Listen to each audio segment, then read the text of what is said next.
J'ai dessiné très tôt. Donc à partir de 3 ans, je commençais à dessiner. Puis j'ai jamais arrêté. J'étais à l'école à la campagne toujours, près des Andelys par là. Un petit bled qui s'appelle Aubevoie. Très joli petit bled avec une colline derrière où je me suis éclaté. J'ai fait les Robins des Bois et les David Croquette. C'était magnifique. Et mes parents, voyant que je dessinais, m'avaient inscrit dans une école où je devais faire 4 ans. Et je ne me voyais pas interne pendant 4 ans dans cette école. Alors je devais passer l'examen, maman m'avait mis au bus qui allait à Évreux, passer l'examen, et je me suis démerdé pour ne pas passer l'examen en arrivant à Évreux. Donc j'ai traîné dans Évreux toute la journée. Alors en revenant à la maison le soir, alors ta journée s'est bien passée?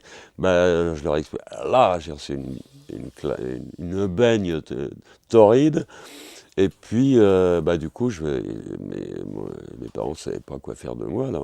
Il y avait la plupart des gosses de l'école à 14 ans allaient dans un collège technique pour devenir ouvrier métallurgiste. C'est ce que j'ai fait. Et là, c'était dur. Là, c'était dur parce que là, je me suis rendu compte que je regrettais. Je n'avais pas de regrets en ce qui concernait l'école d'art, mais je voulais surtout pas moisir là-dedans, quoi. Moi, j'avais un monde déjà poétique et un monde d'ailleurs, quoi. J'étais déjà dans autre chose, hein. Et j'avais pas de but.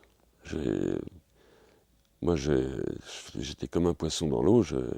J'allais où le courant m'emmenait, quoi.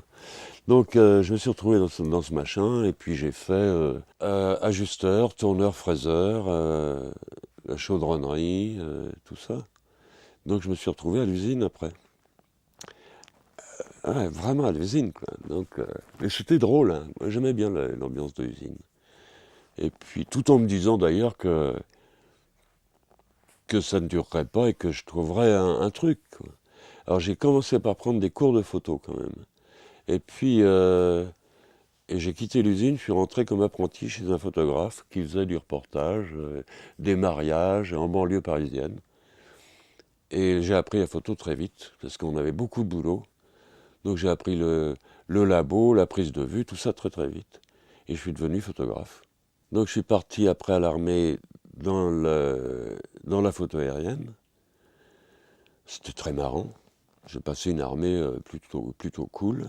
Et en sortant de l'armée, j'ai rencontré les gens qu'il fallait à Paris. Et tout de suite, j'étais plongé dans la photo de mode, la publicité, tout ça. Et j'ai fait une carrière qui m'a bien plu. J'étais passionné par la photo, moi. J'étais mannequin très longtemps dans des super agences. Alors ça me permettait parce que jeune photographe, on ne gagnait pas beaucoup d'argent, quoi. Donc c'est sûr que la vie était un petit peu dure, quoi. Mais belle. Alors que j'étais encore photographe et mannequin à côté, j'ai rencontré des gens qui étaient le patron de Western House, avenue de la Grande Armée, Maurice Schornsloop, un mec adorable, qui avait comme vendeur et vendeuse Marité et François Gerbeau. Ils étaient vendeurs chez eux, chez Maurice. Ils vendaient des bottes, des chapeaux, avec une paye de misère. Et puis on est devenus potes. À ce moment-là, Marité faisait des coussins au crochet, des machins au crochet de pleine époque hippie. Et puis ils avaient une pêche terrible. Ils voulaient monter une boîte de fringues. Maurice les a aidés. Et moi, j'étais dans le mouvement. J'étais photographe. Donc ils m'ont pris comme photographe et comme mannequin, puisque j'étais mannequin pour eux. C'est comme ça que je les ai connus. Et comme photographe et comme styliste surtout. François m'a dit, bon, il me demandait que tu as l'air de t'emmerder dans la photo, tu veux pas bosser avec nous, fais-moi une collection, je te donne 15 jours. Si dans 15 jours c'est bon, je te prends. Donc j'ai fait la collection, j'avais fait 2 collections, et il m'a pris tout de suite. Ils avaient encore leur boutique, la première boutique au Hall. Et c'est drôle parce que Carole avait sa boutique sur le trottoir d'en face, on ne se connaissait pas. Et je sais, on l'a su après, parce qu'on en parle encore, on allait dans le même restaurant chez Joe Allen, le restaurant américain, on bouffait là tous les midis. Et on se croisait sans se connaître, quoi. Et ma fille, maintenant, travaille chez Marité François Gerbeau à Marseille. Et je connaissais un peintre. Et je lui ai demandé comment faire. Il m'a tout expliqué. C'était très simple. Il m'a dit, tu prends de l'huile, tu vas chez machin, chez Adam, chez n'importe qui. Tu prends l'huile de lin, de la térébenthine, tu mets un tiers, deux tiers, et zou, et tu y vas. Et j'ai fait zou, et ça a marché. C'était un curé de campagne avec un enfant de chœur. Et la seconde, c'était une vue des Puces à Clignancourt, à Paris. C'était un vieux bonhomme de dos qui regardait les boutiques. Et j'ai peint ça, et je l'ai vendu tout de suite. Et ça a démarré. L'hyperréalisme, ça a l'air compliqué, mais c'est encore plus simple que tout, puisque c'est de la pure reproduction. Tu as une photo, tu la projettes, tu projettes ta diapo sur la toile, tu fais les contours au crayon ou au fusain, et après tu repeins avec ta photo à côté. Donc c'est la grande copie, quoi. Donc il faut être un peu doué, mais c'est plutôt facile, quoi. Ah bah, ma première véritable toile hyperréaliste vendue, je l'ai vendue au manager de Johnny Hallyday, qui s'appelait Gilles Paquet, qui était un mec absolument délicieux. Et c'était le personnage Opus de dos. Et d'emblée, j'ai vendu beaucoup de toiles aux gens du showbiz. Gainsbourg m'avait commandé le portrait de Jane en hyperréalisme. Donc j'avais fait poser Jane dans un studio rue Legendre, un studio très connu. Le photographe c'était Tony Frank. Et ça plaisait pas du tout à Jane. Alors je suis reparti avec ma toile sous le bras, j'ai rechangé des trucs et ça lui a jamais plu. C'est drôle parce que j'ai eu beaucoup d'occasions dans le show business et je me suis toujours débrouillé pour que ça marche pas. Et j'ai un parcours comme ça. Souvent, quand je me trouve confronté à un futur succès, un machin mais qui me branche pas totalement, j'arrête tout. Quand j'ai arrêté la photo, mes derniers travaux, c'était quand même des commandes, des grosses commandes. Ma dernière grosse commande, c'était la couverture de Noël de Marie-Claire. J'avais un genre de père spirituel à l'époque qui était aussi photographe, que j'écoutais beaucoup, et il m'avait dit, surtout tu ne demandes pas en dessous de temps. Et quand je me suis retrouvé face à la rédactrice en chef de Marie-Claire, elle m'a dit, alors combien, Paul, tu prends combien pour ces photos? Alors je lui ai dit tant. Elle m'a dit, oh non, non, c'est trop cher, Paul. Et je suis dit, ah non, bah c'est ça ou rien. Et je suis reparti avec rien. Ça a à voir avec ma liberté d'action. J'aime pas me sentir formaté, quoi. Du coup, la vie est dure, mais quelle liberté, quoi.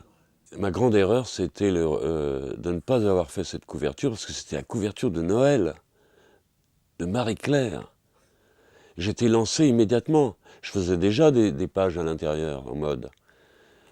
Mais c'était rien, tu vois. Là, c'était génial, quoi. Sur le coup, j'ai pas regretté parce que je pensais que j'avais raison. Et Raymond avait raison. Quand Raymond disait quelque chose, moi, je pensais qu'il avait raison. Alors après, pour remonter la pente, je veux dire, Macache Bono. Bah, regarde l'école, ça a commencé avec cette école d'art. Je me suis retrouvé à la porte de l'examen et je ne suis pas rentré. Parce que j'avais pas envie, dans la longueur, à long terme, de faire tout ça, quoi. Donc j'ai travaillé l'hyper pendant quelques années, quoi, jusqu'en 80. Donc de 74 à 80. Quand je peignais à cette époque-là, on appelait ça le réalisme européen. Je faisais partie d'un mouvement qui était pas tout à fait hyper réaliste. Donc on y incluait une certaine poésie et une dérision, quelque chose qui n'était pas figé, quoi. Il y a très longtemps, je venais de faire un générique pour les enfants du rock. J'avais fait, pour 40 secondes, j'avais fait 2000 images. Je travaillais avec un groupe de journalistes et de peintres et de poètes. Un poète écrivait quelque chose sur l'actualité et nous, on devait l'illustrer par une peinture. Ça se passe lors d'un vernissage, il semble que ce soit à New York. Et puis en fait, tout le monde regarde une sculpture en s'esclaffant, dire que c'est génial, c'est absolument merveilleux. Et puis en fait, le sculpteur a peint sa merde, quoi.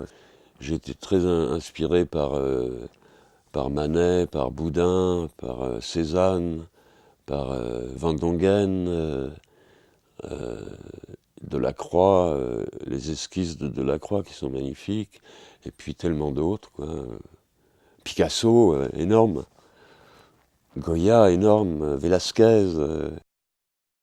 Au bout de 5 ans de nouvelles peintures, 4-5 ans de nouvelles peintures, je suis passé à la mer. Et là, j'ai fait toutes ces ambiances de prolo, en congé payé. Un jour, un conservateur d'un musée d'art moderne de Madrid, Colegio del Rey, me commande 2 toiles. Alors je lui envoie les 2 toiles roulées dans un tube très bien enfermé. Et le conservateur à Madrid reçoit le tube, il ouvre le tube et dedans il n'y avait rien. Bah, c'était scellé, ça a été recellé et puis il n'y avait plus rien dedans. Et puis quelques temps après, genre 2 mois après, un type me téléphone et j'arrive à lui faire parler de 2 toiles qu'il venait d'acheter. Et puis en fait c'était ces 2 toiles-là. Alors j'ai prévenu le commissariat de Saint-Maur. Le mec, j'ai pu avoir un rendez-vous avec ce mec qui est venu à l'atelier ici. Et ils ont serré le mec, ils ont arrêté le mec ici chez moi. Et j'ai jamais retrouvé mes toiles. Mais comme je ne suis pas procédurier pour un sou, ça passe et puis voilà. Donc on me dit toujours ah, on sent que tu étais au Maroc. Ah, tu parles, moi je connais plutôt Barbès et la Goutte d'Or que le Maroc. Hein. Depuis 6-7 ans, des gens d'Arabie Saoudite, du Maroc, m'achètent de la peinture. Alors j'ai des toiles qui sont en ce moment même là sur un bateau, sur le canal de Suez. Là. Ah, je déménage, je vais en Bretagne, à Rospordin, qui se trouve entre Concarneau et Pont-Aven. C'est un coin absolument ravissant. C'est vraiment génial. Et c'était un vœu qu'on avait avec Carole depuis longtemps. Et puis on n'a jamais... Tous les ans, on remettait tout en question. Quoi. Et ça fait 20 ans qu'on a envie de partir. Et là, on fait le grand pas. Alors, ça bouscule. Hein. Ça bouscule parce qu'on est tellement attaché à cette maison, à nos amis, à toi, à tout ça, que des fois, il y a des gros coups de blues et des marches arrière terribles. Hein. Pas fastoche. Hein. Mais on se dit que c'est... Bon, moi, je vais avoir 60 ans l'année prochaine. Je me dis que si on le fait pas maintenant,